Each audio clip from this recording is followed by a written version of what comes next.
نور على نور. السلام عليكم ورحمة الله وبركاته.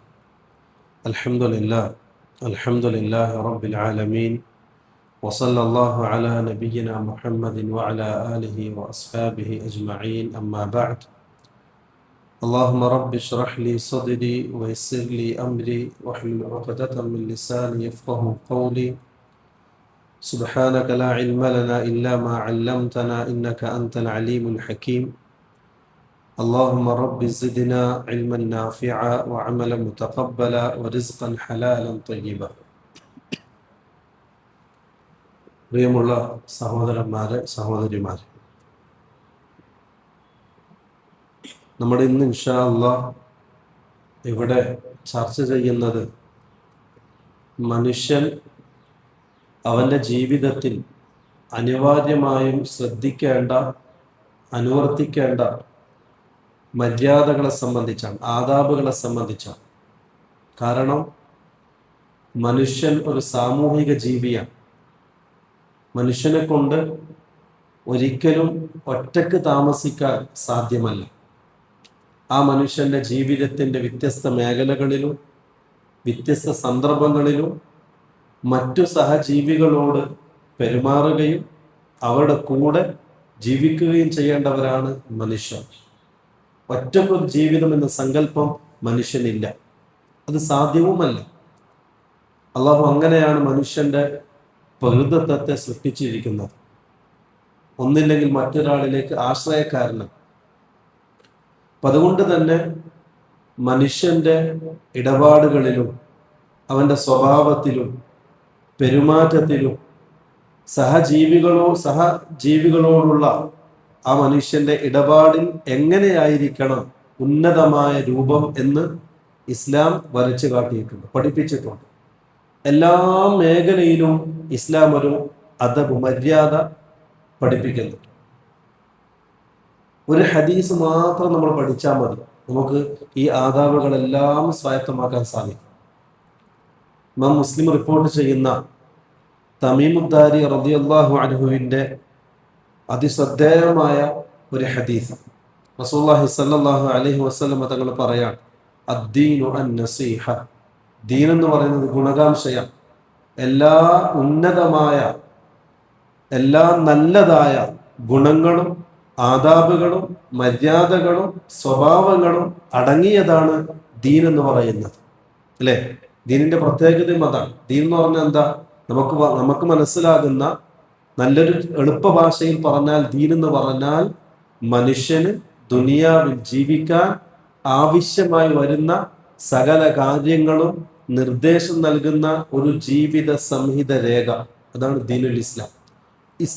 ദീനുൽ ഇസ്ലാം ഇടപെടാത്ത ഒരു മേഖലയും മനുഷ്യനില്ല, എല്ലാ മേഖലയും. അതുകൊണ്ടാണല്ലോ സൽമാൻ അൽ ഫാരിസി റളിയല്ലാഹു അൻഹു മദീനയിൽ വെച്ച് ഒരു ജൂതൻ പണ്ഡിതനുമായി അദ്ദേഹം സംസാരിക്കുന്നതിനിടയിൽ ആ ജൂതൻ കളിയാക്കിക്കൊണ്ട് സൽമാൻ അൽ ഫാരിസി റളിയല്ലാഹു അൻഹുവിനോട് ചോദിച്ചു, നിങ്ങളുടെ റസൂല്, നിങ്ങൾ പറയുന്നുണ്ടല്ലോ ഈ ലോകം ഭരിക്കുന്ന, അല്ലെങ്കിൽ ചെങ്കോലില്ലാത്ത, കിരീടമില്ലാത്ത രാജാവാണ് റസൂലുള്ളാഹി സ്വല്ലല്ലാഹു അലൈഹി വസല്ലം, ഒരു രാജ്യം ഭരിക്കുന്ന രാജാവ്. എന്നിട്ട് ആ രാജാവ്, ഒരു ഭരണാധികാരി, വളരെ നിസാരമായ കാര്യങ്ങളാണോ നിങ്ങളെ പഠിപ്പിക്കുന്നത്? സാധാരണ ഓരോരോ കാറ്റഗറി അനുസരിച്ച് രാജാവ്, ഒരു രാജ്യം ഭരിക്കുന്ന രാജാവ് ചർച്ച ചെയ്യുന്ന കാര്യങ്ങൾ മാത്രമാണോ നിങ്ങളെ പ്രവാചകൻ പഠിപ്പിക്കുന്നത്? നിസാരമായ ചെറിയ ചെറിയ കാര്യങ്ങളൊക്കെയാണല്ലേ പഠിപ്പിക്കുന്നത് എന്ന് പറഞ്ഞ് കളിയാക്കിയപ്പോ സൽമാൻ ഫാരിസ് റളിയല്ലാഹു അൻഹു തിരിച്ചു പറയുന്നൊരു മറുപടിയുണ്ട്. അദ്ദേഹം പറഞ്ഞു, അതെ, എൻ്റെ റസൂൽ സല്ലല്ലാഹു അലൈഹി വസല്ലം എന്നെ പഠിപ്പിച്ചത് നിങ്ങൾ ഏത് കൈ കൊണ്ട് ഭക്ഷണം കഴിക്കണം, ബാത്റൂമിൽ എങ്ങനെ ഇരിക്കണം, മലമൂത്ര വിസർജന ശേഷം എങ്ങനെ ശുദ്ധീകരിക്കണം, ഏത് കൈ കൊണ്ട് ശുദ്ധീകരിക്കണം എന്ന് വരെ എൻ്റെ റസൂലുള്ളാഹി സ്വല്ലല്ലാഹു അലൈഹി വസല്ലം തങ്ങൾ പഠിപ്പിച്ചു തന്നിട്ടുണ്ട്. അതായത് ജീവിതത്തിന്റെ തുടക്കം മുതൽ അവസാനം വരെ ഒരു മനുഷ്യന്റെ ദൈനംദിന ജീവിതത്തിൽ ഉണ്ടാകുന്ന, സംഭവിക്കുന്ന എല്ലാ മേഖലയിലും ഇസ്ലാം ഇടപെട്ടിട്ടുണ്ട്, ഇല്ലേ? നമ്മൾ ആലോചിച്ച് നോക്കിയാൽ മതി. ഒരു മനുഷ്യന്റെ ജീവിതം എല്ലാ മേഖലയിലും, പാല് കുടിക്കുന്ന കുട്ടി മുതൽ വൃദ്ധനായി വീട്ടിലിരിക്കുന്ന വയോവൃദ്ധന് വരെ അവരുടെ ജീവിതത്തിൽ പാലിക്കേണ്ട മര്യാദകൾ വരെ റസൂലുള്ളാഹി സ്വല്ലല്ലാഹു അലൈഹി വസല്ലം പഠിപ്പിച്ചു തന്നിട്ടുണ്ട്. അതിന് ഉദാഹരണമാണ് ഇമാം മുസ്ലിം ഉദ്ധരിക്കുന്ന തമീമുദ്ദാരി റളിയല്ലാഹു അൻഹുവിന്റെ ഹദീസ്. ആ എല്ലാ മേഖലയും ചർച്ച ചെയ്യുക എന്ന് പറയുന്നത് പ്രയാസമാണ്. എങ്കിലും വളരെ അത്യാവശ്യമായി നമ്മൾ ശ്രദ്ധിക്കേണ്ട പാലിക്കേണ്ട ചില കാര്യങ്ങൾ നമുക്ക് ഇൻഷാ അല്ലാഹ് ഇന്ന് പഠിക്കാം. അതിൽ ഈ ഹദീസിൽ റസൂലുള്ളാഹി സ്വല്ലല്ലാഹു അലൈഹി വസല്ലം തങ്ങൾ പറഞ്ഞു, അദ്ദീനു അൻ-നസീഹ, ദീൻ ഗുണകാംക്ഷയാണ്. അപ്പൊ സഹാബകൾ ചോദിച്ചു, ഖുൽനാ ലിമൻ യാ റസൂലല്ലാഹ്, ആർക്കാണ് ഗുണകാംക്ഷ, ആരോടുള്ള മര്യാദയാണ്? റസൂലുള്ളാഹി സ്വല്ലല്ലാഹു അലൈഹി വസല്ലം തങ്ങൾ പറഞ്ഞു, ലില്ലാഹ്, ഒന്നാമതായ അല്ലാഹുവിനോട്, നമ്മളെ സൃഷ്ടിച്ച് പരിപാലിക്കുന്ന ഖാലിഖായ റബ്ബിനോട് മഖ്ലൂഖായ നമുക്ക് ചില ആദാബുകളുണ്ട്, ചില മര്യാദകളുണ്ട് അല്ലെ? റബ്ബിനോട് നമ്മൾ ചില മര്യാദകൾ കാണിക്കേണ്ടതുണ്ട്. പിന്നെ റസൂൽ ചോദിച്ചു, രണ്ടാമതായി റസൂലുള്ളാഹി സ്വല്ലല്ലാഹു അലൈഹി വസല്ലം തങ്ങൾ പറഞ്ഞത്, വലി റസൂലി, റസൂലിനോട് ചില ആദാബുകളുണ്ട്. നമ്മുടെ നേതാവായ, സ്വർഗത്തിലും ദുനിയാവിലും നമ്മളെ നയിക്കുന്ന നമ്മുടെ ഹബീബായ റസൂലുള്ളാഹി സ്വല്ലല്ലാഹു അലൈഹി വസല്ലമയോടും നമുക്ക് ചില മര്യാദകളുണ്ട്. പിന്നെ ചോദിച്ചു റസൂലുള്ളാഹിയോട് പിന്നെ ആരാണ്? റസൂലുള്ളാഹി സ്വല്ലല്ലാഹു അലൈഹി വസല്ലം തങ്ങൾ പറഞ്ഞു, വലി കിതാബി, അള്ളാഹുവിന്റെ കിതാബിനോടും ചില മര്യാദകളുണ്ട്. കാരണം ഖുർആൻ എന്ന് പറയുന്നത് അള്ളാഹു ഇറക്കിയത് ഹുദൻ ലിൽ മുത്തഖീൻ, മുത്തഖീങ്ങൾക്ക് മാർഗദർശനമായിട്ടാണ് പരിശുദ്ധ ഖുർആൻ ഇറക്കിയിട്ടുള്ളത്. നമ്മുടെ കിതാബാണ്, നമ്മുടെ മാർഗനിർദ്ദേശിയാണ്. അതുകൊണ്ട് തന്നെ ആ കിതാബിനോടും നമുക്ക് ചില ആദാബുകളും മര്യാദകളും ഉണ്ട്. പിന്നെ ചോദിച്ചു പിന്നെ ആരോടാണ്? അപ്പൊ പറഞ്ഞു, വലി അഇമ്മത്തിൽ മുസ്ലിമീൻ, മുസ്ലിം ഭരണാധികാരികളോട്. ദുനിയാവിൽ രണ്ട് വിലായത്താണ്, ദുനിയാവിൽ രണ്ട് തരം വിലായത്താണ് അല്ലാഹു സുബ്ഹാനഹു തആല സംവിധാനിച്ചത്. ഒന്ന് വിലായത്തുൽ കുബ്ര എന്ന് പറഞ്ഞാൽ ഒരു രാജ്യം ഭരിക്കുന്ന രാജാവ്, അത് മുസ്ലിം രാജ്യമാണെങ്കിൽ ആ മുസ്ലിം ഭരണാധികാരികളോട് അവിടെ താമസിക്കുന്ന ജീവിക്കുന്ന പ്രജകൾക്ക് ചില ആദാബുകളും മര്യാദകളും ഉണ്ട്. ഒന്ന്.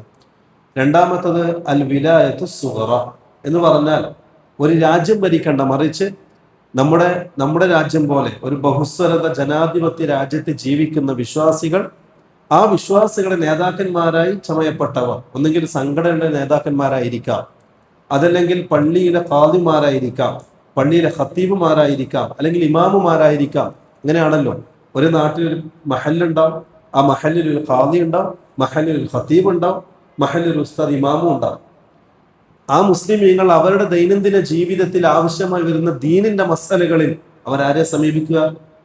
പള്ളി മഹല്ലിനെ അല്ലേ? ആ മഹല്ലിൽ ഖാദി ഇടപെടും, അതല്ലെങ്കിൽ അടുത്ത ഇമാമ് ഖത്തീബ് ഇടപെടും. അപ്പോൾ അതിനൊരു വിലായത്തു സുഗ്റ എന്നാണ് റസൂലുള്ളാഹി സ്വല്ലല്ലാഹു അലൈഹി വസല്ലം ഹദീസിൽ നിന്നും പണ്ഡിതന്മാരെ പഠിപ്പിക്കുന്നത്. അപ്പൊ നമ്മുടെ നാട്ടിലെ മഹല്ലില് ആ ഇമാമിനോടും ആ പള്ളിയിലെ ഖത്തീബിനോടും ആ പള്ളി ഭാരവാഹികളോടും നമ്മളെ നയിക്കുന്ന മറ്റുള്ളവരോടും നമുക്ക് ചില ഉത്തരവാദിത്തങ്ങളും ചില ആദാബുകളും ഉണ്ട്. പിന്നെ റസൂലുള്ളാഹി സ്വല്ലല്ലാഹു അലൈഹി വസല്ലം തങ്ങൾ പറഞ്ഞു, വഅമ്മത്തുൽ മുസ്ലിമീൻ, മുസ്ലിം പൊതു സമുദായത്തിനോട് നമുക്ക് ചില ബാധ്യതകളുണ്ട്. അവരാരൊക്കെപ്പെട്ടു? ഒന്ന്, നമ്മുടെ മാതാപിതാക്കൾ തുടക്കം, പിന്നെ നമ്മുടെ മക്കൾ, പിന്നെ നമ്മുടെ ഭാര്യമാരാണെങ്കിൽ ഭർത്താക്കന്മാർ, പിന്നെ കൂട്ടുകുടുംബങ്ങൾ, പിന്നെ അയൽവാസികൾ, പിന്നെ ആദർശ സുഹൃത്തുക്കൾ. ഇവരോടൊക്കെ എന്തുണ്ട്? നമുക്ക് ചില ആദാബുകളും മര്യാദകളും ഉണ്ട്. അപ്പോൾ ദീനുൽ ഇസ്ലാം ഈ ഒറ്റ ഹദീസ് മതി. ദീൻ മനുഷ്യന്റെ തുടക്കം മുതൽ അവസാനം വരെയുള്ള, അടുക്കള മുതൽ അന്താരാഷ്ട്രം വരെയുള്ള സകല കാര്യങ്ങളിലും ഇസ്ലാം ഇടപെടുന്നുണ്ട്. അവിടെ പാലിക്കേണ്ട മര്യാദകൾ ഇസ്ലാം പഠിപ്പിക്കുന്നുമുണ്ട്.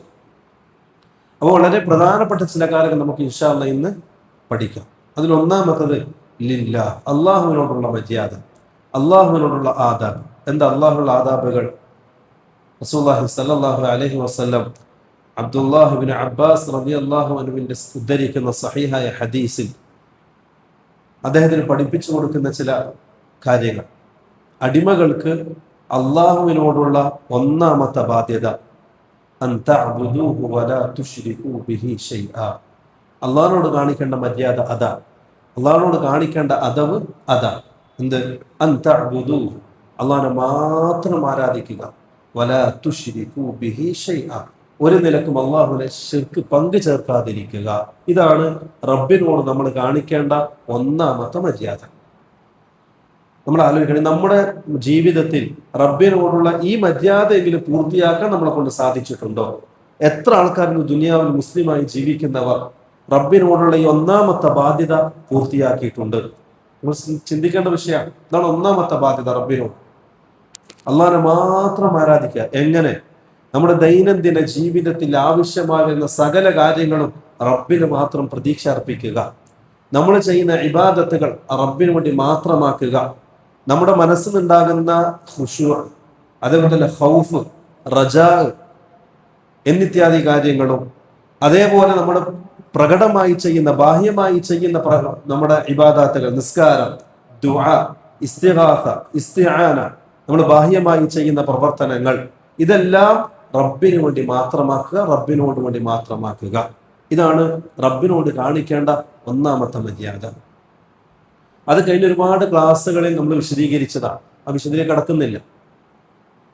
രണ്ടാമത്തത് റബ്ബിനോട് കാണിക്കേണ്ട രണ്ടാമത്തെ മര്യാദ അൽ ഇസ്തിഹ്യാഉ മിനല്ലാഹ്. അള്ളാഹുവിൽ നിന്നും നിങ്ങൾ ലജ്ജയുള്ളവരാകണം. അങ്ങനെ അള്ളാഹുവിൽ നിന്ന് ലജ്ജയുള്ളവരാകുക.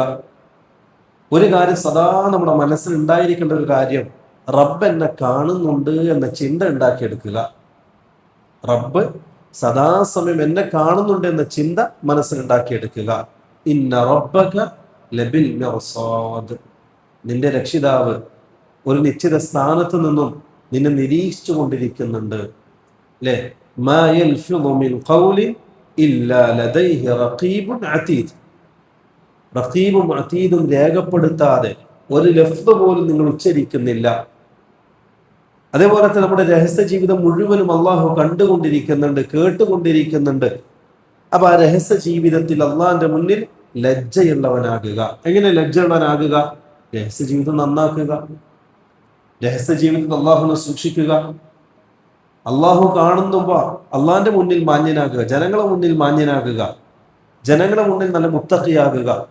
എന്നാൽ രഹസ്യ ജീവിതത്തിൽ റബ്ബുമായി മാത്രം കണ്ടുമുട്ടുന്ന സന്ദർഭത്തിൽ നമ്മൾ അള്ളാഹുവിനോട് ലജ്ജ ഇല്ലായ്മ ചെയ്യുന്ന രൂപത്തിൽ നമ്മുടെ രഹസ്യ ജീവിതം മോശമാക്കുക. അത് പാടില്ലാത്തതാണ്. സൗബാൻ റളിയല്ലാഹു അൻഹു റസൂലുള്ളാഹി സ്വല്ലല്ലാഹു അലൈഹി വസല്ലം തങ്ങളുടെ പ്രിയപ്പെട്ട ശിഷ്യന, റസൂലുള്ളാഹിക്ക് ഖിദ്മത്ത് ചെയ്യുന്ന ഖാദിമ സൗബാൻ റളിയല്ലാഹു അൻഹു. അദ്ദേഹം പറയുന്നൊരു ഹദീസിൽ കാണാം, സഹീഹായ ഹദീസാണ്. റസൂലുള്ളാഹി സ്വല്ലല്ലാഹു അലൈഹി വസല്ലം തങ്ങൾ പറഞ്ഞു, ഇന്നി ലഅഅലമു അഖ്വാമൻ. എനിക്ക് ചില വിഭാഗങ്ങളെ അറിയാം, ചില ജനങ്ങളെ അറിയാം. ആ ജനങ്ങൾ നാളെ പരലോകത്ത് വരുമ്പോൾ ഒരുപാട് അമലുകൾ ചെയ്തവരായിട്ടായിരിക്കും പരലോകത്തേക്ക് വരിക. ഒരുപാട് തഹജ്ജുദുകൾ ഉണ്ടാവും, ഒരുപാട് തിലാവത്തുൽ ഖുർആൻ ഉണ്ടാവും. എല്ലാ ദിവസവും 5 നേരം പള്ളിയിൽ ചെന്ന് ജമാഅത്തായി നമസ്കരിച്ചിട്ടുണ്ടാവും. റമളാനിൽ പരിപൂർണമായി നോമ്പെടുത്തിട്ടുണ്ടാവും. ഹജ്ജും സകാത്തും ഉംറയും ഒരുപാട് പ്രാവശ്യം ചെയ്തിട്ടുണ്ടാവും. നല്ല മനുഷ്യനായിരിക്കും, സമൂഹത്തിൽ മുത്തഖിയാണെന്ന് രേഖപ്പെടുത്തപ്പെട്ട മനുഷ്യനായിരിക്കും. പക്ഷെ അങ്ങനെയുള്ള ആ മനുഷ്യൻ നാളെ പരലോകത്തെത്തുമ്പോൾ അള്ളാഹു അവന്റെ നന്മകളൊക്കെ കാറ്റിൽ പറത്തുന്ന ധൂളികളെ പോലെയാക്കി തട്ടിത്തെറിപ്പിച്ച് കളയും. അള്ളാഹു ഒന്നും സ്വീകരിക്കൂല. ഈ സഹാബാക്കൾ ചോദിച്ചു റസൂലുള്ളാഹി തങ്ങളോട്, ജല്ലിഹിം ലനാ യാ റസൂലല്ലാഹ് ലിഅല്ലാ നകൂന മിൻഹും. അവരാരാണെന്ന് റസൂൽ എന്ന് പറഞ്ഞതാ, നമ്മൾ ആ കൂട്ടത്തിൽ പെടാതിരിക്കാൻ. അവർ റസൂലുള്ളാഹി സ്വല്ലല്ലാഹു അലൈഹി വസല്ലം തങ്ങൾ പറഞ്ഞു, അവർ നിങ്ങൾ ഖുർആൻ പാരായണം ചെയ്യുന്നത് പോലെ ഖുർആൻ പാരായണം ചെയ്യുന്നവരാണ്, നിങ്ങൾ നിസ്കരിക്കുന്നത് പോലെ അവർ നിസ്കരിക്കുന്നവരാണ്, നിങ്ങളുടെ കൂട്ടത്തിൽപ്പെട്ടവരാണ്. പക്ഷേ വഇദാ ഖലൗ ഇൻഹബതു മഹാരിമല്ലാഹ്, അവർ രഹസ്യ ജീവിതത്തിലേക്ക് വന്നാൽ, ആരും കാണുന്നില്ല എന്നൊരു ചിന്ത അവർക്കുണ്ടായാൽ, അവരവരുടെ വീട്ടിൽ അല്ലെങ്കിൽ അവരുടെ റൂമിൽ വേറെ ആരും എന്നെ കാണുന്നില്ല, എന്നെ ശ്രദ്ധിക്കുന്നില്ല, അതാണ് നമ്മുടെ രഹസ്യ ജീവിതം. ആ രഹസ്യ ജീവിതത്തിലേക്ക് അവർ കടന്നാൽ ഖലൗ ഇൻതഹഖു മഹാരിമല്ലാഹ്, അള്ളാഹുവിന്റെ പരിധികൾ അവർ ലംഘിക്കും. അവിടെ ഹറാമുകൾ കാണും, അവിടെ ഹറാമുകൾ കേൾക്കും, അവിടെ ഹറാമുകൾ ചെയ്യും, അവിടെ ഹറാമുകൾ സംസാരിക്കും. ആരും കാണുന്നില്ല എന്ന ചിന്തയോടുകൂടി അങ്ങനെയുള്ളവരാണ് ഈ പറയപ്പെട്ട കൂട്ടരെന്ന് റസൂലുള്ളാഹി സ്വല്ലല്ലാഹു അലൈഹി വസല്ലം തങ്ങൾ പഠിപ്പിക്കുകയാണ്. അപ്പോൾ നമ്മുടെ രഹസ്യ ജീവിതം നന്നാക്കണം, റബ്ബിനോട് ലജ്ജയുള്ളവരാകണം. റസൂലുള്ളാഹി സ്വല്ലല്ലാഹു അലൈഹി വസല്ലം തങ്ങൾ പറഞ്ഞല്ലോ, നിങ്ങൾ റബ്ബിനോട് ലജ്ജ കാണിക്കുന്നവരാകണം. റബ്ബ് എല്ലാ സുഖ സൗകര്യങ്ങളും നമുക്ക് നൽകി, എല്ലാ നിഅ്മത്തുകളും നൽകി. എന്റെ റബ്ബിന് വേണ്ടി ആവശ്യപ്പെട്ടത് ഒറ്റൊരു കാര്യം, ഏതാത്? അൻ തഅ്ബുദൂഹു വലാ തുശ്രികൂ ബി ശൈഅ, എന്നെ മാത്രം ആരാധിക്കണം, ശിർക്ക് ചെയ്യാൻ പാടില്ല. റബ്ബ് ഇത്രയും ആനുകൂല്യങ്ങൾ നൽകിയിട്ടും അത് ലംഘിക്കാത്തവർ, അവർ റബ്ബിനോട് ലജ്ജയില്ലാത്തവരാണ്. അവർ ലജ്ജയുള്ളവരാകണം. ഇതാണ് രണ്ടാമത്തെ റബ്ബിനോട് കാണിക്കേണ്ട അദബ്. പിന്നീട് ഇതുമായി ബന്ധപ്പെട്ട ഒരുപാട് കാര്യങ്ങൾ നമ്മൾ വിശദീകരണത്തിൽ കടക്കേണ്ട ആവശ്യമില്ല. രണ്ടാമതായി വലി റസൂലി, അള്ളാഹിന്റെ റസൂലിനോടുള്ള ആദാബുകൾ. ഇത് നമ്മൾ വളരെ ശ്രദ്ധയോടെ കേൾക്കണം. കാരണം നമ്മുടെ നാട്ടിൽ രണ്ട് കൂട്ടരുണ്ട്.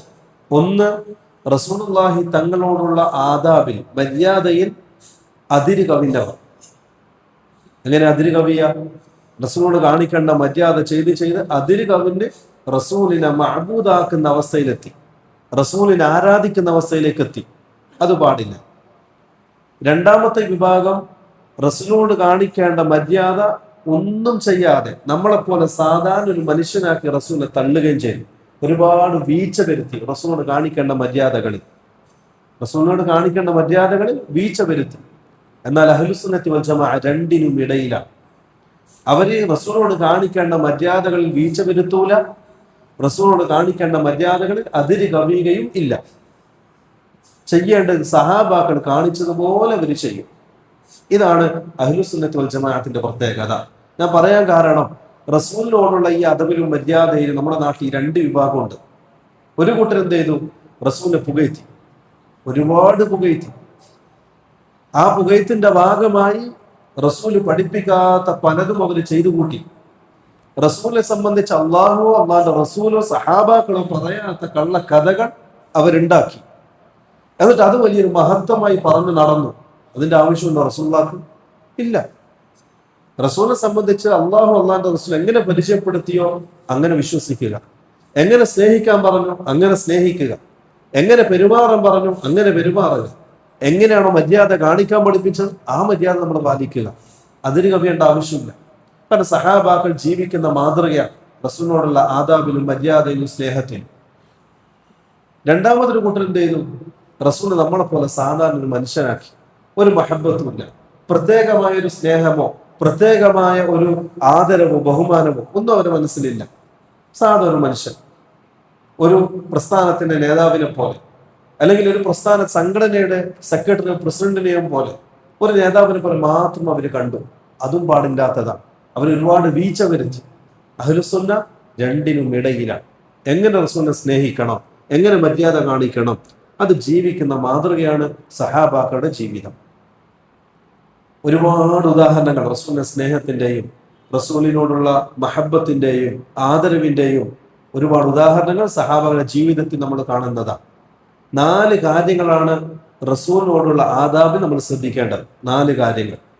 ഒന്ന്, തസ്ദീഖുഹു ഫീമാ അഖ്ബർ. റസൂലുള്ളാഹി സ്വല്ലല്ലാഹു അലൈഹി വസല്ലം പറഞ്ഞു തന്ന കാര്യങ്ങൾ അതേപോലെ വിശ്വസിക്കുക, സത്യപ്പെടുത്തുക റസൂലിനെ. അതാണ് തസ്ദീഖുഹു ഫീമാ അഖ്ബർ. റസൂലിന്റെ മര്യാദയാണ്. ഒന്ന്, തസ്ദീഖുഹു ഫീമാ അഖ്ബർ. റസൂലുള്ളാഹി സ്വല്ലല്ലാഹു അലൈഹി വസല്ലം നമുക്ക് പറഞ്ഞു തന്ന കാര്യങ്ങളെ അതേപടി നമ്മൾ സത്യപ്പെടുത്തുക. എന്തൊക്കെ കാര്യങ്ങൾ റസൂൽ പറഞ്ഞു തന്നത്?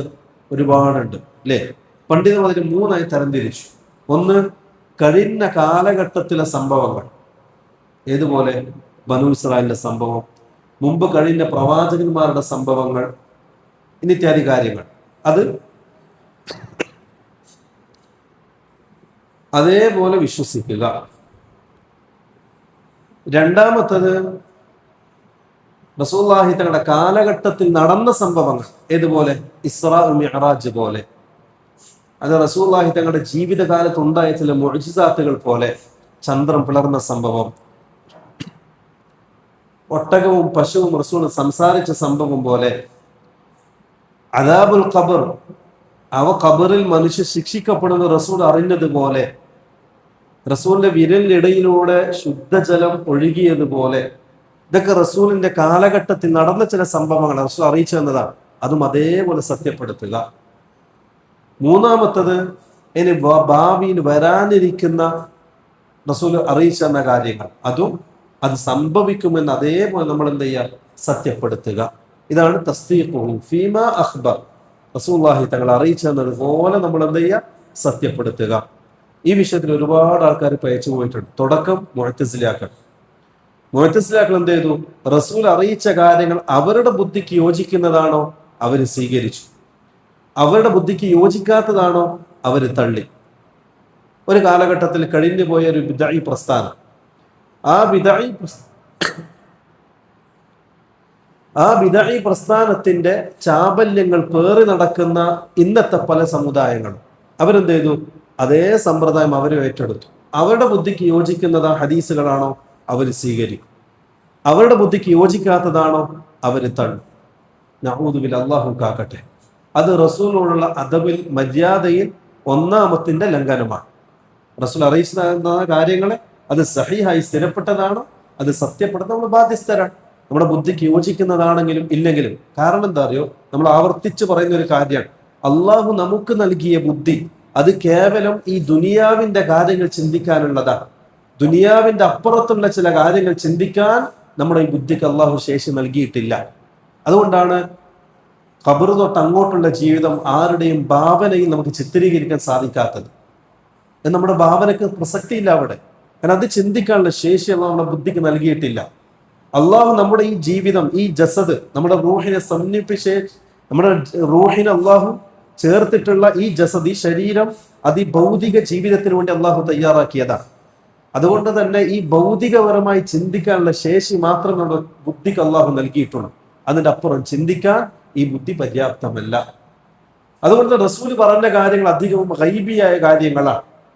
റസൂലുള്ളാഹി സ്വല്ലല്ലാഹു അലൈഹി വസല്ലം തങ്ങൾ പറഞ്ഞു, ഈച്ച അത് നിങ്ങളുടെ വെള്ളത്തിൽ വീണാൽ നിങ്ങൾ അതിനെ മുക്കിയെടുത്തിട്ട് കുടിക്കണം. അഹ്ലുസുന്നത്തി വൽ ജമാഅയുടെ അടിസ്ഥാന പ്രകാരം റസൂൽ പറഞ്ഞു, നമ്മളത് ചെയ്തു. എന്തുകൊണ്ട്? അത് തഅബ്ബുദിയായ ഹുക്മാണ്. ഹുക്മ് രണ്ട് രൂപത്തിലാണ്, ഒന്ന് തഅബ്ബുദി, രണ്ട് മുഅല്ലല. തഅബ്ബുദി എന്ന് പറഞ്ഞാൽ അതിന്റെ കാരണം എന്തെന്ന് അന്വേഷിക്കാൻ തന്നെ വകുപ്പില്ല. റസൂൽ പറഞ്ഞു, നമ്മളത് ചെയ്തു. ഇല്ലേ? നായ തൊട്ടാൽ നമ്മളെങ്ങനെ കഴുകുക? നായ നമ്മുടെ വസ്ത്രമോ ശരീരത്തെ തൊട്ടാൽ നമ്മളെങ്ങനെ കഴുകുക? എന്തുകൊണ്ടാണ് അങ്ങനെ കഴുകുന്നത്? വല്ലാഹു അലം. റസൂൽ പറഞ്ഞു, നമ്മളത് ചെയ്തു. അതിനാണ് തഅബ്ബുദിയായ ഹുക്മ് എന്ന് പറയാം. വുദൂ ചെയ്യുമ്പോൾ റസൂലുള്ളാഹി തങ്ങൾ തുടങ്ങിയത് എങ്ങനെയാ? മുൻകൈ കഴുകിക്കൊണ്ടാണ്. എന്തുകൊണ്ടാണ് റസൂൽ മുൻകൈ കഴുകിയത്? വല്ലാഹു അലം. റസൂൽ അങ്ങനെ ചെയ്തു, നമ്മളത് സ്വീകരിച്ചു. അതിനാണ് തഅബ്ബുദിയായ ഹുക്മ് എന്ന് പറയാം. അതിന്റെ കാരണം നമുക്ക് പറയാൻ സാധ്യമല്ല. റസൂലുള്ളാഹി തങ്ങൾ എല്ലാ ദിവസവും ദുഹൂർ നിസ്കരിച്ചു. വെള്ളിയാഴ്ച ദിവസം മാത്രം റസൂൽ ദുഹൂർ മാറ്റി പകൽ 2 റക്അത്ത് നിസ്കാരവും പിന്നെ 2 ഖുതുബയും റസൂൽ നിർബന്ധമാക്കി. എന്തുകൊണ്ട്? എന്താ ഹിക്മത്ത്? വല്ലാഹു അലം. റസൂൽ ചെയ്തു, നമ്മളത് സ്വീകരിച്ചു. രാവിലെ ഉള്ള നിസ്കാരങ്ങളൊക്കെ പതുക്കെയാണ് ഓതേണ്ടത്. ദുഹൂർ ഒച്ചത്തിൽ ഓതലുണ്ടാ? ഇല്ല. അസർ ഒച്ചത്തിൽ ഓതലുണ്ടാ?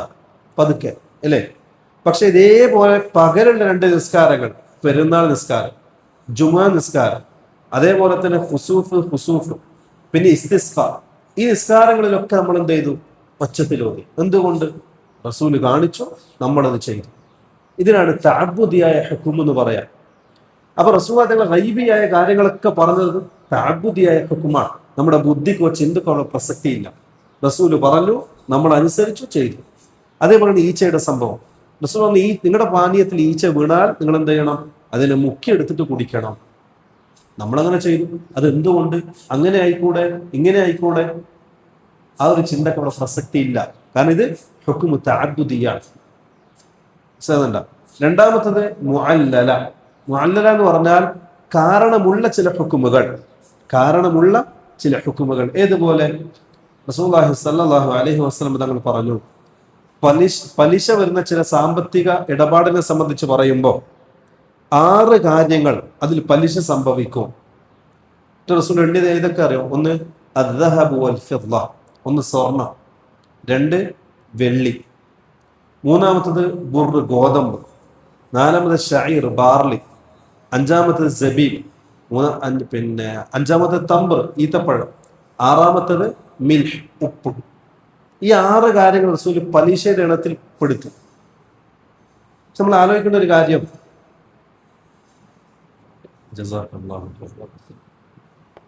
നമ്മൾ ആലോചിക്കേണ്ട ഒരു കാര്യം, ഈ 6 കാര്യങ്ങളുണ്ടല്ലോ, റസൂലുള്ളാഹിയുടെ കാലത്ത് ഏറ്റവും കൂടുതൽ ഉപയോഗിച്ച വസ്തുവാണ് സ്വർണവും വെള്ളി. നമ്മുടെ കറൻസി റസൂലുള്ളാഹിയുടെ കാലത്ത് ഉണ്ടാ ഇല്ല.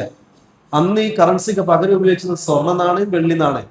അതുകൊണ്ട് റസൂൽ എന്ത് ചെയ്തു? സ്വർണവും വെള്ളിയും പറഞ്ഞു. അത് ഹുക്മു മുഅല്ലല, കാരണമുള്ള ഹുക്കുമാണ്. അതുകൊണ്ട് നമ്മൾ എന്ത് ചെയ്തു? ഇന്ന് ആ വെള്ളിക്കും സ്വർണത്തിനും പകരം ഉപയോഗിക്കുന്ന കറൻസിക്ക് എന്ത് ചെയ്തു? സകാത്ത് നിർബന്ധമാക്കി.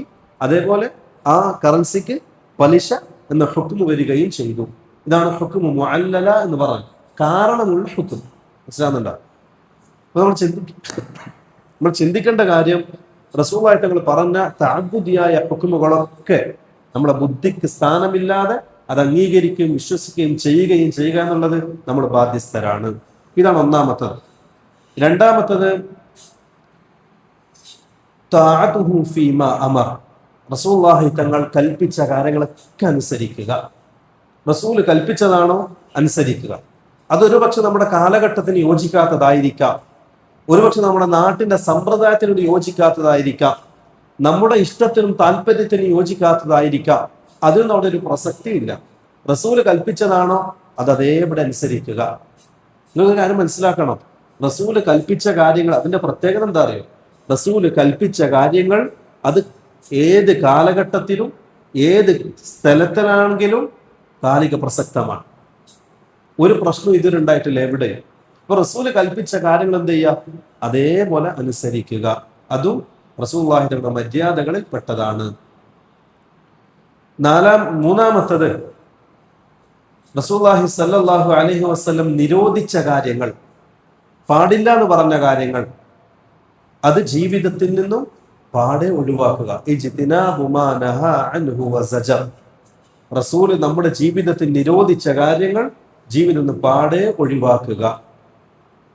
നാലാമത്തത് അല്ലാ യുഅ്ബദല്ലാഹു ഇല്ലാ ബിമാ ശറഅ, റസൂല് നിയമമാക്കി തന്നതിലൂടെ അല്ലാതെ നമ്മൾ അള്ളാഹുവിനെ ആരാധിക്കാൻ പാടില്ല. അതായത് ഇബാദത്തുകൾ അത് റസൂല് കാണിച്ചത് പോലെ ആയിരിക്കണം. നമ്മുടെ വക ഒന്നും കൂട്ടാനുമില്ല കുറക്കാനുമില്ല.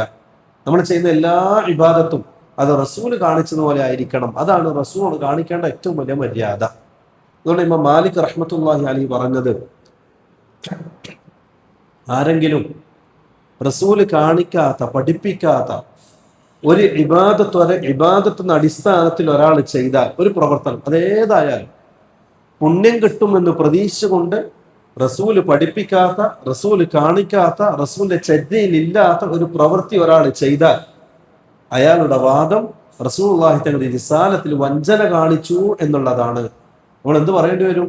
റസൂൽ നമ്മളെ ചതിച്ചിട്ട് പോയതാണ്. റസൂൽ ഈ ഉമ്മത്തിനോട് സത്യസന്ധത പുലർത്താതെ, ഈ ഉമ്മത്തോട് അമാനത്ത് പൂർത്തീകരിക്കാതെ നമ്മളൊക്കെ വഞ്ചിച്ചു പോയതാണ്. കാരണം ഇത്രയും നല്ല അമലുണ്ടായിട്ട് റസൂൽ ഇത് പഠിപ്പിക്കാതെ പോയി എന്ന് പറയേണ്ടി വരും. ഇത് പറയാൻ പറ്റുമോ? പറയാൻ പറഞ്ഞാൽ ദീൻ ഇസ്ലാം പുറത്താണ്. റസൂൽ അമാനത്ത് പൂർത്തീകരിച്ചിട്ടില്ല എന്ന് പറഞ്ഞാൽ മനസ്സിലാകുന്നുണ്ട? അപ്പൊ ഇതാണ് നാലാമത്തെ കാര്യം. ഇതാണ് റസൂലിനോടുള്ള മര്യാദ.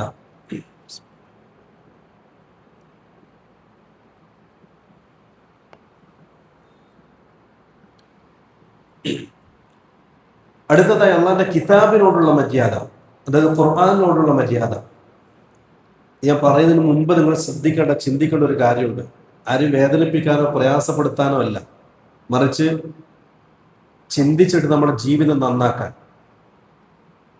ഇത്രയും വയസ്സിനിടയിൽ നമ്മൾ എത്ര പ്രാവശ്യം അള്ളാഹുവിൻ്റെ കലാം അർത്ഥം അറിയണമെന്നില്ല, തജ്വീദോടുകൂടി മുഴുവനായി എത്ര പ്രാവശ്യം ഓതി പൂർത്തീകരിക്കാൻ നമ്മൾക്കൊണ്ട് സാധിച്ചിട്ടുണ്ട്? നമ്മൾ ആലോചിക്കേണ്ട വിഷയമാണ്. അറ്റ്ലീസ്റ്റ് സൂറത്ത് ഫാത്തിഹ എങ്കിലും അതിന്റെ അർത്ഥം അറിഞ്ഞുകൊണ്ട് ഓതാൻ നമ്മളെ കൊണ്ട് സാധിച്ചിട്ടുണ്ടോ? അതൊക്കെ നമ്മൾ ചിന്തിക്കേണ്ട ഒരു വിഷയമാണ്. കാരണം ഖുർആൻ അത് നമ്മുടെ കലാം, അള്ളാഹു നമുക്ക് നൽകിയ, അള്ളാഹു നമ്മുടെ കിതാബാണ്, നമ്മുടെ മാർഗദർശിയാണ്. ആ ഖുർആൻ അത് ഇറങ്ങിയതുപോലെ തജ്വീദോടുകൂടി അർത്ഥം അറിഞ്ഞുകൊണ്ട് പാരായണം ചെയ്യാൻ നമുക്ക് എത്ര കണ്ട് സാധിച്ചിട്ടുണ്ട് എന്ന് നമ്മൾ ഓരോരുത്തരും വിലയിരുത്തണം. സ്വന്തത്തെ കുറ്റപ്പെടുത്തണം. നമുക്ക് ആവശ്യമായ ദുനിയാവിന്റെ സകല കാര്യങ്ങൾ നമ്മൾ നേടിയെടുക്കുന്നുണ്ട്. സാമ്പത്തികമായാലും വിദ്യാഭ്യാസമായാലും ദുനിയാവിൻ്റെ മറ്റു സൗകര്യങ്ങളായാലും നമുക്ക് ആവശ്യമുള്ളതാണോ അത് നമ്മൾ അധ്വാനിച്ച് നേടിയെടുക്കുന്നുണ്ട് എങ്കിൽ അതിനേക്കാൾ അനിവാര്യമായ പരിശുദ്ധ ഖുർആനിൻ്റെ പഠനം, പരിശുദ്ധ ഖുർആനിൻ്റെ തിലാവത്ത്, പരിശുദ്ധ ഖുർആനിൻ്റെ അർത്ഥം പഠിക്കാൻ നമ്മൾ എത്ര കണ്ട് സമയം കൊടുത്തിട്ടുണ്ട്, എത്ര അതിനുവേണ്ടി തയ്യാറായിട്ടുണ്ട്, നമ്മൾ സ്വന്തം വിലയിരുത്തേണ്ട ഒരു കാര്യമാണ് അല്ലേ? പണ്ഡിതന്മാർ പറഞ്ഞത് ഖുർആനോട് നമ്മുടെ മര്യാദ ഒന്ന് അൽ ഹിഫ്ളു ബി കിതാബില്ലാഹ്, അള്ളാഹിന്റെ കിതാബ് മനനം ചെയ്യുക, ഹിഫ്ള് ചെയ്യുക. എത്ര കണ്ട് സാധിക്കുന്നോ അത്രയും ഹിഫ്ളാക്കുക. ഹാഫിലുകൾക്ക് ചില്ലറ സ്ഥാനമൊന്നുമല്ല. റസൂലുള്ളാഹി സ്വല്ലല്ലാഹു അലൈഹി വസല്ലം ഉഹദ് യുദ്ധത്തിന് ശേഷം ഉഹദിന്റെ രണഭൂമിയിൽ ഒരുപാട് മയ്യത്തുകൾ ഷഹീദിന്റെ മയ്യത്തുകൾ ചിന്നിച്ചിതറിക്കിടന്നു. 72ഓളം സഹാബാക്കളാണ് ഉഹദിൽ ഷഹീദായത്. ഉഹദിന്റെ രണഭൂമിയിൽ ഇങ്ങനെ ചിതറിക്കിടക്കുകയാണ്. റസൂലുള്ളാഹി സ്വല്ലല്ലാഹു അലൈഹി വസല്ലം ഉഹദ് മലയുടെ മുകളിൽ നിന്ന് അബൂബക്കറിന്റെയും ഉമറിന്റെയും കൂടെ താഴേക്ക് ഇറങ്ങി വന്നു. എന്നിട്ട് പറഞ്ഞു, ഉഹദിൽ ഷഹീദായ ശുഹദാക്കളെ ദഫൻ ചെയ്യാൻ വേണ്ടി കൽപ്പിച്ചു. സഹാബാക്കൾ ഒരുപാട് പേര് മുറിവെറ്റ് വീണവരുണ്ട്, ശരീരം മുഴുവനും ചോരയിൽ കുളിച്ച് കിടക്കുന്നവരുണ്ട്. അതിനിടയിൽ സഹാബാക്കൾ ഉഹദിന്റെ മലഞ്ചരോട് ചേർന്ന് ആ ശുഹദാക്കൾക്ക് വേണ്ടി ഖബറിടം ഉണ്ടാക്കി. അവരുടെ ആൾബലം കുറവ് കൊണ്ടും സമയമില്ലാത്തത് കൊണ്ടും ഒരു ഖബറിൽ തന്നെ ലഹദ് എന്നാണ് പറയാം, ഒരു ഖബർ കുഴിച്ചിട്ട് 2 സൈഡിലും മറമാടുക. ലഹദ് നമ്മുടെ നാട്ടിൽ ഷക്കാണ്, നേരെ കുഴിച്ചിട്ട് നേരെ ഇടുക. പക്ഷെ അറബ് നാട്ടിലൊക്കെ ലഹദാണ്. ലഹദ് എന്ന് പറഞ്ഞാൽ നേരെ കുഴിക്കും, സൈഡോട്ട് അറ പോലെ ആക്കിയിട്ട് സൈഡോട്ട് മയ്യത്ത് വെക്കും. ആ രൂപത്തിൽ ഖബറുകൾ ഉണ്ടാക്കി വെക്കാൻ വേണ്ടി മയ്യത്തൊക്കെ അവർ ഒരുമിച്ച് കൂട്ടി ശുഹദാക്കൾ. അപ്പൊ സഹാബാക്കൾ ചോദിച്ചു റസൂലുള്ളാഹി തങ്ങളോട്, ആരെയാണ് ആദ്യം നമ്മൾ ഖബറിലേക്ക് എടുത്തു വെക്കേണ്ടത്? റസൂലുള്ളാഹി സ്വല്ലല്ലാഹു അലൈഹി വസല്ലം ശുഹദാക്കൾക്കിടയിൽ മഹത്വം കൽപ്പിക്കാൻ റസൂൽ പറഞ്ഞത്, ആ കൂട്ടത്തിൽ ആരാണ് കൂടുതൽ ഖുർആൻ ഹിഫ്ള് ചെയ്തത് അവരെ നിങ്ങൾ മുന്തിക്കുക. കാരണം അവർ അള്ളാഹിന്റെ അടുക്കൽ സ്ഥാനമുള്ളവരാണ്. അള്ളാഹിന്റെ കിതാബ് എത്രത്തോളം ഹിഫ്ള് ചെയ്യുന്നു അത്രയും സ്ഥാനം മനുഷ്യന് കൂടും റബ്ബിന്റെ അടുക്കൽ. അതുകൊണ്ട് നിങ്ങൾ അവരെ മുന്തിക്കുക. അങ്ങനെയായിരുന്നു സഹാബാക്കൾ ആ ശുഹദാക്കൾ ദഫൻ ചെയ്യുമ്പോൾ, മറവ് ചെയ്യുമ്പോൾ അവര് അതിനെ ക്രമീകരിച്ച്. അതിന്റെ അടിസ്ഥാനം ഖുർആന്റെ ഹിഫ്ളാണ്. നമ്മൾ പഠിക്കേണ്ട കാര്യം അള്ളാഹിന്റെ ഖുർആൻ നമ്മൾ ഹിഫ്ളാക്കണം, മനഃപ്പാഠം ചെയ്യണം. രണ്ടാമത്തത് അത്തിലാവത്തു ബി കിതാബില്ലാഹ്, അള്ളാഹിന്റെ കിതാബ് തിലാവത്ത്, പാരായണം ചെയ്യുക, ഓതുക. എങ്ങനെ ഓതുക? നമ്മുടെ ഇഷ്ടത്തിനനുസരിച്ചാണ് അല്ല, ഖുർആൻ ഇറക്കപ്പെട്ടതുപോലെ തജ്വീദോടുകൂടി പാരായണം ചെയ്യാൻ നമ്മൾ ശ്രദ്ധിക്കുക. തജ്വീദ് പഠിക്കണം. ഷെയ്ഖ് ഫൗസാനെ പോലെയുള്ള ആധുനികന്മാരെ, മുഹക്കികളെ, പണ്ഡിതന്മാരൊക്കെ പറയുന്നത് തജ്വീദ് പഠിക്കൽ വാജിബാണ്. കാരണം തജ്വീദ് ഖുർആൻ പാരായണത്തിന്റെ പൂർത്തീകരണമാണ്. അതില്ലാതെ നമുക്ക് എന്ത് ചെയ്യാൻ പറ്റില്ല, ഖുർആൻ ഓതാൻ കഴിയില്ല. അപ്പൊ തജ്വീദ് പഠിക്കൽ അനിവാര്യമാണ്. തജ്വീദോടുകൂടി ഖുർആൻ പാരായണം ചെയ്യുക. മൂന്നാമത്തത് അത്തദബ്ബുറു ബി കിതാബില്ലാഹ്, ഈ പാരായണം ചെയ്യുന്ന കാര്യങ്ങൾ ചിന്തിക്കുക, ആലോചിക്കുക. ഓരോ ആയത്തിങ്ങനെ ഈ അർത്ഥം അറിയാതെ ഓതുന്നുണ്ട് കാര്യമില്ല.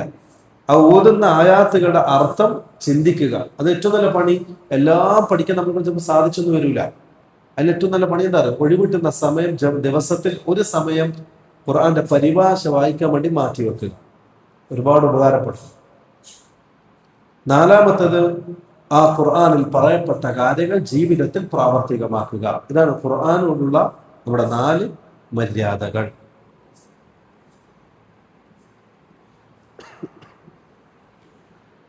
അടുത്തതായി അയിമ്മത്തുൽ മുസ്ലിമീൻ, മുസ്ലിം ഭരണാധികാരികളോടുള്ള മര്യാദകളാണ്. അത് നമുക്ക് ഏറെക്കുറെ ഒരുപാട് കാര്യങ്ങൾ അറിയുന്നതാണ്. പിന്നെ നമ്മുടെ നാട്ടിൽ ഇത് അത്യാവശ്യമല്ലാത്തത് കൊണ്ടും അത് വിശദീകരിക്കേണ്ടതില്ല. പിന്നെ വഅമ്മത്തിഹിം, പൊതുവായ മുസ്ലിം സമുദായത്തിനോടുള്ള മര്യാദ. അതിലൊന്ന് നമ്മുടെ മാതാപിതാക്കളുടെ മര്യാദയാണ്. 2 നമ്മുടെ മക്കളോടുള്ള മര്യാദ. 3 ഇണകളോടുള്ള മര്യാദ. 4 അയൽവാസികളോടുള്ള മര്യാദ. അതിൽ മാതാപിതാക്കളുടെ മര്യാദ പരിശുദ്ധ ഖുർആന്റെ ഒരു പ്രത്യേകത. അല്ലാഹു സുബ്ഹാനഹു വ തആല ഒരുപാട് കാര്യങ്ങൾ മുജ്മലായിട്ടാണ് ഖുർആൻ വിശദീകരിച്ചത്. മുജ്മൽ എന്ന് പറഞ്ഞാൽ കൽപ്പന മാത്രമേ ഉണ്ടാവൂ, അതെങ്ങനെയൊന്നും ഉണ്ടാവില്ല ഖുർആനിൽ. ഉദാഹരണം പറയാം, അഖിമിസ് സ്വലാ, നിങ്ങൾ നിസ്കരിക്കണം. അത് മുജ്മലായ ഒരു കൽപ്പനയാണ്. അതെങ്ങനെയെന്ന് ഖുർആൻ വിശദീകരിച്ചിട്ടുണ്ടോ?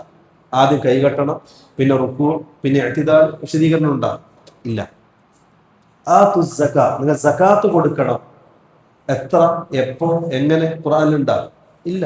അത് റസൂലിന്റെ ഹദീസിലാണ്. അതേപോലെ തന്നെ സാമ്പത്തികമായും ശാരീരികമായും നിങ്ങൾക്ക് സാധിച്ചാൽ വലില്ലാഹി ഹജ്ജുൽ ബൈത്തി മൻ ഇസ്തതാഅ ഇലൈഹി സബീല, നിങ്ങൾ കഴിവുണ്ടാകും ഹജ്ജിന് പോകണം. എങ്ങനെയാ ഹജ്ജിന് പോകേണ്ടത്? എപ്പോഴാ പോകേണ്ടത്? ഹജ്ജിന്റെ കർമ്മം എങ്ങനെ ഖുർആനിലുണ്ടാകും? ഇല്ല. അത് ഹദീസിലാണ്, റസൂലുള്ളാഹി വിശദീകരിച്ചതാണ്. ഖുർആന്റെ അധിക മസലകളും അങ്ങനെയാണ്. പക്ഷേ ഖുർആനിൽ ഒരു കൽപ്പനയുണ്ട്, വബിൽ വാലിദൈനി ഇഹ്സാന, നിങ്ങളുടെ മാതാപിതാക്കൾ നിങ്ങൾ നന്മയിൽ വർത്തിക്കണം. പക്ഷെ ആ മസാല മാത്രമല്ല, എങ്ങനെയെന്ന് കൂടി വിശദീകരിച്ചിട്ടുണ്ട്. ശ്രദ്ധിച്ചിട്ടുണ്ടോ? മാതാപിതാക്കൾ നിങ്ങൾ എന്ത് ചെയ്യണം? നന്മയിൽ വർത്തിക്കണം. അത് എങ്ങനെ? അതിന് ഉദാഹരണം കൂടി ഖുർആൻ അല്ലാഹു വിശദീകരിച്ചു, അല്ലേ? അല്ലാഹു പറയാണ്, വഖദാ റബ്ബുക അല്ലാ തഅ്ബുദു ഇല്ലാ ഇയ്യാഹ്, നിങ്ങളുടെ റബ്ബ് ഇതാ നിങ്ങൾക്ക് തീരുമാനിച്ചിരിക്കുന്നു, നിങ്ങൾക്ക് നിയമമാക്കിയിരിക്കുന്നു. എന്താ നിയമമാക്കിയത്? അല്ലാ തഅ്ബുദു ഇല്ലാ ഇയ്യാഹ്, നിങ്ങൾ അല്ലാഹുവിനെ അല്ലാതെ മറ്റാരെയും ആരാധിക്കാൻ പാടില്ല. അതിന്റെ കൂടെ ചേർത്ത് പറഞ്ഞത് വബിൽ വാലിദൈനി ഇഹ്സാന, നിങ്ങളുടെ മാതാപിതാക്കളോട് നന്മയിൽ വർത്തിക്കണം എന്നും അള്ളാഹു നിങ്ങൾക്ക് നിയമമാക്കിയിരിക്കുന്നു, നിർബന്ധമാക്കിയിരിക്കുന്നു. ഖളാ എന്ന വാക്കിന്റെ അർത്ഥം എന്താ അറിയോ? ഒരു കാര്യത്തിന് ഫൈനൽ ആയിട്ട് തീരുമാനം പറയാം, പിന്നെ അവിടെ അഡ്ജസ്റ്റ്മെന്റ് ഇല്ല. ഇങ്ങനെ ആകാം, അങ്ങനെ ആകാം, അങ്ങനെ ഒരു സമ്പ്രദായം എനിക്കില്ല. തൗഹീദിന് എന്തെങ്കിലും വിട്ടുവീഴ്ചയുണ്ടോ? ചില സമയത്ത് നിങ്ങൾക്ക് വേണമെങ്കിൽ ചാറത്ത് പോകാം, വിട്ടുവീഴ്ചയുണ്ടോ? ഇല്ല. അതുകൊണ്ട് അള്ളാഹു തീരുമാനിച്ചു, ഫൈനൽ. ഇതിനപ്പുറം ഒരു ചാഞ്ചാട്ടും ഇല്ല, അങ്ങോട്ടും ഇല്ല ഇങ്ങോട്ടും ഇല്ല. ഖലാസ്, തീർന്നു. മുവാഹിദാണോ സ്വർഗത്തിൽ പോകാം, ഒരണുമണി തുക ശിർക്കാണോ നരകത്തിലേക്ക് പോകാം. ഒരു അപ്പീലും അവിടെ ഇല്ല. അതേപോലെ അത് ചേർത്ത് പറഞ്ഞതാണ് വബിൽ വാലിദൈനി ഇഹ്സാന, മാതാപിതാക്കൾ ഗുണം ചെയ്യേണ്ട വിഷയം. അവിടെ എന്തില്ല? ഒരു അപ്പീലും ഇല്ല, ഒരു കോംപ്രമൈസ് ഇല്ല. ചെയ്തേ പറ്റൂ. നിങ്ങൾക്ക് എത്ര പ്രയാസം ഉണ്ടെങ്കിലും ബുദ്ധിമുട്ടുണ്ടെങ്കിലും ചെയ്തേ പറ്റൂ. നിങ്ങളുടെ ബാധ്യതയാണ്, ഹക്കാണ്, നിർബന്ധ ബാധ്യതയാണ്. ഒരു വിട്ടുവീഴ്ചയും ആ കാര്യത്തിലില്ല. തീർച്ചയായും അതിൽ വീഴ്ച വരുത്തിയാൽ നിങ്ങൾ ചോദ്യം ചെയ്യപ്പെടും. എന്നിട്ട് അല്ലാഹു പറയാണ്, ഇമ്മ യബ്ലുഗന്ന ഇൻദകൽ കിബർ അഹദുഹുമാ ഔ കിലാഹുമാ, ആ വാർദ്ധക്യ സമയത്ത് മാതാപിതാക്കൾ ഒരാളോ അല്ലെങ്കിൽ രണ്ടാളോ നിങ്ങളടുത്തുണ്ടായാൽ ഫലാ തഖുൽ ലഹുമാ ഉഫിൻ, ചേർന്നൊരു വാക്ക് പോലും നിങ്ങൾ അവരോട് പറയാൻ പാടില്ല. എന്താ ഉദ്ദേശം? ചേർന്ന വാക്ക് എന്ന് പറഞ്ഞാൽ എന്താ? നിസാരമായ ഒരു കാര്യത്തിൽ പോലും അവരുടെ മനസ്സിന് ഒരു വിഷമം തോന്നുന്ന രൂപത്തിൽ മുഖം തിരിക്കാൻ പോലും പാടില്ല എന്നാണ് ഇബ്നു കസീറിനെ പോലെയുള്ള സഅദിയെ പോലെയുള്ള പണ്ഡിതന്മാർ വിശദീകരിച്ച. എന്താ അറിയോ? കണ്ണ് അവർക്ക് മനസ്സിന് പ്രയാസം ഉണ്ടാക്കുന്ന രൂപത്തിൽ കണ്ണ് ചിമ്മാൻ പോലും പാടില്ല. ഇതേ ആയത്തിൽ വിശദീകരിച്ചുകൊണ്ടാണ് ആധുനികരായ ഇബ്നു ഉസൈമീനെ പോലെ ഇബ്നു ബാസിനെ പോലെയുള്ള പണ്ഡിതന്മാർ പറഞ്ഞത്, ഉപ്പയും ഉമ്മയും ഇരിക്കുന്ന സദസ്സിൽ നമുക്ക് ഫോൺ വന്നാൽ അവരെ മുമ്പിൽ ഫോൺ, അവരെ അനുവാദം കൂടാതെ ഫോൺ എടുക്കാൻ പോലും പാടില്ല. അതൊക്കെ ഈ ഗണത്തിൽപ്പെട്ടതാണ്. നമ്മൾ ശ്രദ്ധിക്കേണ്ട ആ കാര്യങ്ങളൊക്കെ. കാരണം അല്ലാഹു പറഞ്ഞത് വലാ തഖുൽ ലഹുമാ ഉഫിൻ, ചേർന്ന വാക്ക് പോലും നീ അവരോട് പറയാൻ പാടില്ല. അപ്പൊ അതിന്റെ കൂടുതൽ ചവിട്ടലും കുത്തലും മുൻപാകെ പാടില്ല. അവരെ മനസ്സ് നേരിട്ട് അവരോട് സംസാരിക്കുക, ചൂടാകുക, കൂട്ടുകാരെ പരസ്പരം ദേഷ്യം പിടിക്കുന്നവർ ദേഷ്യം പിടിക്കുക, അവർ പറഞ്ഞ അനുസരിക്കാതിരിക്കുക, അവരുടെ മനസ്സിന് പ്രയാസം ഉണ്ടാക്കുന്ന രൂപത്തിൽ സംസാരിക്കുക, അവര് പറഞ്ഞ് തീരുന്ന ഫോൺ കട്ട് ചെയ്യുക, അവരുടെ കയർത്ത് സംസാരിക്കുക, ഒരിക്കലും പാടില്ല. കബാഇറുദ്ദുനൂബ്, അതൊക്കെ വൻ പാപത്തിൽപ്പെട്ടതാണ്. മാതാപിതാക്കൾ മുഖത്ത് നോക്കിയിട്ട് കണ്ണുരുട്ടൽ പോലും വൻ പാപത്തിന്റെ ഗണത്തിലാണ് പണ്ഡിതന്മാർ പെടുത്തിയത്. ഒരു വിട്ടുവീഴ്ചയും ആവശ്യത്തിലില്ല. അതുപോലെ തന്നെ വലാ തഖുൽ ലഹുമാ ഉഫിൻ വലാ തൻഹർഹുമാ, അവർ ആക്ഷേപിക്കാൻ പാടില്ല. അവർ വയസ്സായ ആൾക്കാരാണ്. നിങ്ങളുടെ ഈ പുതിയ ന്യൂ ജനറേഷൻ സമ്പ്രദായങ്ങളോ നിങ്ങളുടെ ഈ മോഡേൺ പരിഷ്കാരമോ അതൊന്നും അവർക്ക് പരിചയം ഉണ്ടാവില്ല. അവർക്ക് നിങ്ങളെ ഈ പുതിയ സമ്പ്രദായത്തിലുള്ള പെരുമാറ്റ രീതികളോ പെരുമാറ്റ ചട്ടങ്ങളോ സ്വഭാവമോ സംസ്കാരമോ ഇതൊന്നും അവർക്ക് പരിചയം ഉണ്ടായിക്കൊള്ളണമെന്നില്ല. അവർ പഴയ വസ്ത്രം ധരിക്കുന്നവരാണ്, പഴയ സംസ്കാരത്തിൽ ജീവിതത്തിൽ പാലിക്കുന്നവരാണ്, പഴയ സംസാരമുള്ളവരാണ്, ഭാഷ പഴയതാണ്. നിങ്ങളുടെ കൂട്ടുകാരുടെ പുതിയ ന്യൂ ജനറേഷനോട് എങ്ങനെ സംസാരിക്കണം എന്ന് പോലും അറിയാത്തവരാണ്. അതുകൊണ്ട് ആ വിഷയം നിങ്ങൾ എന്ത് ചെയ്യാൻ? അവരെ ആക്ഷേപിക്കാൻ പാടില്ല. നിങ്ങളുടെ ഭാര്യമാര്, ഒരുപക്ഷെ നിങ്ങളുടെ ഭാര്യമാർ നിങ്ങളുടെ കീഴിൽ ജീവിക്കുന്നവരാണ്. അവർക്ക് താല്പര്യങ്ങളുണ്ടാവും, ആഗ്രഹങ്ങളുണ്ടാവും. ആ താല്പര്യങ്ങളും ആഗ്രഹവും ചിലപ്പോൾ മാതാപിതാക്കൾക്ക് വേണ്ടി മാറ്റി വെക്കേണ്ടി വരും. പറഞ്ഞ് മനസ്സിലാക്കി കൊടുക്കുക. എന്നിട്ട് എന്ത് ചെയ്യുക? മാതാപിതാക്കൾ മുൻതൂക്കം നൽകുക. അതാണ് ജീവിതത്തിന്റെ വിജയത്തിന്റെ വഴി. അതല്ലെങ്കിൽ തീർച്ചയായും പരാജയപ്പെടുന്നതാണ്. ഒരുപാട് സംഭവങ്ങളും ഹദീസുകളും നമുക്കിത് കാണാവുന്നതുമാണ്. അപ്പോ അല്ലാഹു പറയാണ് വലാ തൻഹർഹുമാ, മറിച്ച് വഖുൽ ലഹുമാ ഖൗലൻ കരീമ, മാന്യമായ രൂപത്തിൽ നിങ്ങൾ അവരോട് സംസാരിക്കാൻ പറ്റും. അവരെത്ര ദേഷ്യപ്പെട്ടാലും എത്ര കയർത്താലും നിങ്ങളുടെ എത്ര ശാഠ്യം പിടിച്ചാലും നിങ്ങൾ അവരോട് സംസാരിക്കുമ്പോൾ മാന്യമായ രൂപത്തിൽ സംസാരിക്കാൻ പാടുള്ളൂ. ഒരു വാക്ക് പോലും ശബ്ദം ഉച്ചത്തിലാകാൻ പാടില്ല. അവർക്ക് എൻ്റെ മകൻ അധപകേട് കാണിച്ചു എന്ന് തോന്നുന്ന രൂപത്തിലുള്ള പെരുമാറ്റം പോലും നിങ്ങളുടെ ഭാഗത്തു നിന്നുണ്ടാകാൻ പാടില്ല. കാരുണ്യത്തിന്റെ ചിറകുകൾ നിങ്ങൾ അവർക്ക് വേണ്ടി വിരിച്ചു കൊടുക്കണം. ഒരുപാട് നിങ്ങൾക്ക് ഇഷ്ടപ്പെടാത്ത കാര്യങ്ങൾ അവരിൽ നിന്നുണ്ടായേക്കാം. നിങ്ങൾക്ക് താങ്ങാൻ പറ്റുന്നതിനപ്പുറം ഒരുപാട് പ്രയാസങ്ങൾ അവരുടെ ഭാഗത്ത് നിങ്ങൾക്ക് ഉണ്ടായേക്കാം. എങ്കിലും നിങ്ങൾ കാരുണ്യത്തിന്റെ ചിറക് അവർക്ക് നിങ്ങൾ വേണ്ടി വിരിച്ചു കൊടുക്കണം.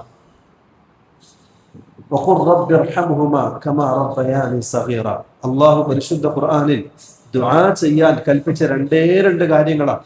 റസൂലുള്ളാഹി തങ്ങളോട് ദുആ ചെയ്യാൻ കൽപ്പിച്ചതും എന്താണ് ദുആ ചെയ്യേണ്ടതെന്ന് പഠിപ്പിച്ചതുമായ രണ്ട് കാര്യങ്ങളാണ്. ഒന്ന്, റബ്ബി സിദ്നി ഇൽമാ, ഇൽമിന്റെ വർദ്ധന വേണ്ടി നീ ദുആ ചെയ്യണം. എങ്ങനെ? ഈ പറഞ്ഞതുപോലെ റബ്ബി സിദ്നി ഇൽമാ. എന്ത് ദുആ ചെയ്യണം, എങ്ങനെ ചെയ്യണം, അത് അള്ളാഹു പഠിപ്പിച്ചു. ഒന്ന്. രണ്ടാമത് മാതാപിതാക്കൾക്ക് വേണ്ടിയാണ്. റബ്ബി ഇർഹംഹുമാ കമാ റബ്ബയാനി സഗീറ. റബ്ബേ, എന്നെ ചെറുപ്പത്തിൽ എന്നെ പരിപാലിച്ചതുപോലെ റബ്ബെ നീ അവരെ പരിപാലിക്കണേ റബ്ബെ എന്ന ദുആ അതേ വാക്കുകൊണ്ട് നീ എന്ത് ചെയ്യണം? മാതാപിതാക്കൾക്ക് വേണ്ടി ദുആ ചെയ്യണം. അള്ളാഹു കൽപ്പിച്ച രണ്ടാമത്തെ കാര്യം ഇതാ. അപ്പോ മാതാപിതാക്കളുടെ മര്യാദ അത് പറഞ്ഞാലും എഴുതിയാലും തീരാത്തതാണ്. അത്രയും കടപ്പാടും ബാധ്യതകളും നമുക്ക് നമ്മുടെ മാതാപിതാക്കളോടുണ്ട്. അബ്ദുല്ലാഹ് ബിൻ ഉമർ റളിയല്ലാഹു അൻഹു, അദ്ദേഹം ഹജ്ജിന്റെ സീസണിൽ ഹജ്ജ് കഴിഞ്ഞ് മത്താഫിൽ ഇങ്ങനെ ഇരിക്കുന്ന സമയം ഒരു മനുഷ്യൻ തന്റെ വൃദ്ധയായ മാതാവിനെ തോളിലേറ്റിക്കൊണ്ട് അബ്ദുല്ലാഹ് ബിൻ ഉമറിന്റെ സദസ്സിലേക്ക് വന്നു. ചിരിച്ചുകൊണ്ട് പറഞ്ഞു, അദ്ദേഹം ആത്മാഭിമാനത്തോടെ സന്തോഷത്തോടെ ചിരിച്ചുകൊണ്ട് അദ്ദേഹം പറഞ്ഞു, ഞാൻ യമനിൽ നിന്നാണ് വരുന്നത്. എൻ്റെ ഈ വൃദ്ധയായ മാതാവിന് യമനിൽ നിന്ന് തോളിലേറ്റ് നടന്നുകൊണ്ട് മക്കത്തും മദീനത്തും വന്ന് ഹജ്ജും ഉംറയും നിർവഹിച്ചു. അവസാനം ഞാനിത് യാത്ര തിരിക്കാൻ പോവാൻ നാട്ടിലേക്ക്. ഞാൻ എൻ്റെ ഉമ്മയോട് കാണിക്കേണ്ട മര്യാദകളൊക്കെ പൂർത്തിയാക്കിയില്ലേ, എൻ്റെ ഉമ്മയോട് കാണിക്കേണ്ട ബാധ്യതകൾ പൂർത്തിയാക്കിയില്ലേ എന്ന് ആത്മാഭിമാനത്തോടെ ചോദിച്ച ആ മനുഷ്യനോട് അബ്ദുല്ലാഹ് ബിൻ ഉമർ റളിയല്ലാഹു അൻഹു ചിരിച്ചുകൊണ്ട് പറഞ്ഞ മറുപടി, മോനെ, നിന്റെ ഉമ്മ നിന്നെ പ്രസവിക്കുമ്പോൾ സഹിച്ച വേദനയുടെ ഒരു അംശം പോലും നിന്റെ ജീവിതം ഈ ചെയ്തു കൂട്ടിയ നന്മകൾ കൊണ്ട് പൂർത്തീകരിക്കാൻ നിന്നെ കൊണ്ട് സാധിച്ചിട്ടില്ല എന്നാണ്. അപ്പൊ നമ്മൾ ആലോചിക്കണം എത്രത്തോളം ബാധ്യതകൾ നമുക്ക് ആ മാതാപിതാക്കൾ ഉണ്ട് എന്ന വിഷയം. ഇതാണ് മാതാപിതാക്കളുടെ മര്യാദകൾ. ഒരുപാട് ഹദീസുകളും ആയാത്തുകളും ഈ വിഷയം നമുക്ക് കാണാവുന്നതാണ്. ഇതാണ് മാതാപിതാക്കളുടെ മര്യാദകൾ. ബാക്കിയുള്ള ഇൻഷാ അല്ലാഹ് മര്യാദകൾ പിന്നീട് ഒരു ക്ലാസ് നമുക്ക് പഠിക്കാം. അല്ലാഹു നമ്മുടെ ഇൽമിലും സമയത്തിലും ആരോഗ്യത്തിലും സമ്പത്തിലും നല്ല ബറക്കത്ത് നൽകി അനുഗ്രഹിക്കട്ടെ. ഹാദാ വല്ലാഹു അഅലം വസല്ലല്ലാഹു അലാ നബിയിന മുഹമ്മദിൻ വഅലാ ആലിഹി വസഹ്ബിഹി വസല്ലം. അസ്സലാമു അലൈക്കും വറഹ്മത്തുള്ളാഹി വബറകാതുഹു.